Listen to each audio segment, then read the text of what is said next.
Good morning and welcome to Morning Movie News, something new I'm trying here on Beyond the Trailer. It's going to run every weekday morning in addition to Beyond the Trailer's other programming. Movie Math is coming later today. It was a holiday, that's why it's late a day.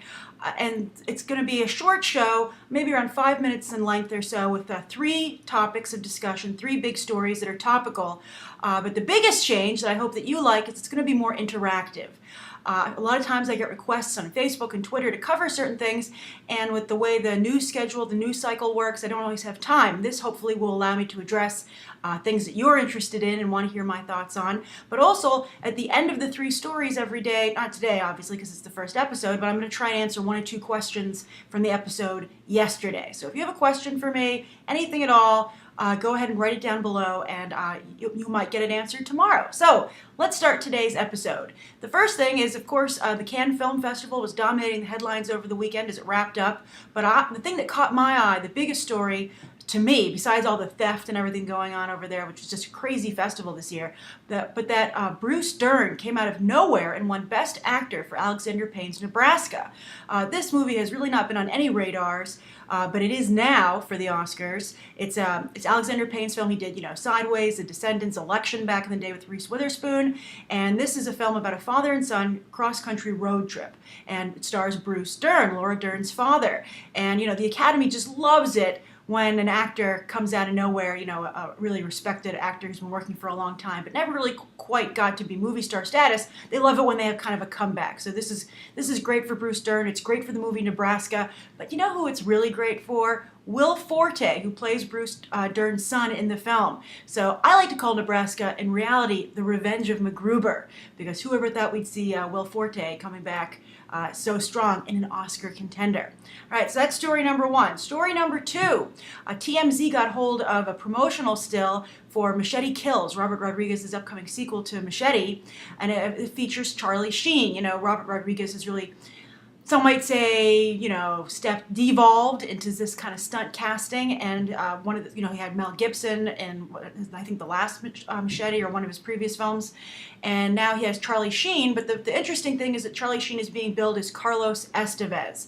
Now, if you're not aware, that's the actual Sheen real-life family name. A lot of actors change their name for showbiz, and his father, Martin Sheen, his original name is Estevez. That's why Charlie Sheen's brother is Emilio Estevez. So I guess Charlie Sheen feels he's trashed his actual name, his stage name, so he's going to go with this. But when I see something like this coming from Charlie Sheen and Robert Rodriguez, I feel kind of bad, because it's almost as if these two very talented men are locked in a race for who should be taken less seriously, in my opinion. So I'd be interested to know what you think. If you think it's humorous to go with Carlos Estevez, or it's like, well, now you're embracing your Latino heritage once you've kind of made a mess of things. It's like a very politician move. All right, so third story. It was a little bit of a slow news weekend because Cannes took up all the headlines, but I was at Phoenix Comic-Con, and one evening I decided to watch a movie in my room, and I watched Jack Reacher.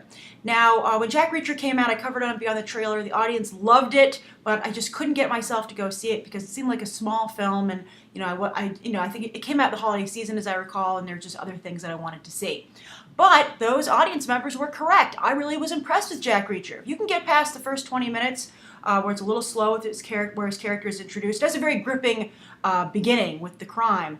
But then, it gets a little slow. But boy, did it pick up afterwards. I would say it reminded me a lot of some great 1970s filmmaking, very French Connection, but also shades of Hitchcock. Rosamund Pike definitely played the Grace Kelly role to the point where I felt that Christopher McQuarrie, the writer-director, that's what his intention was. And, I think that if his role had been played by like Jimmy Stewart or Cary Grant back in the day with Hitchcock, or in the 70s, or maybe even the 80s, with Harrison Ford, it reminded me of films like, Presumed Innocent or Witness, one of those great gritty films that should have done really well. And why didn't it? I would say for two reasons. First of all, I think Tom Cruise was really horribly miscast. He just wasn't he wasn't this surprisingly cool guy. I think Tom Cruise wears his coolness on his sleeve, which just didn't work here.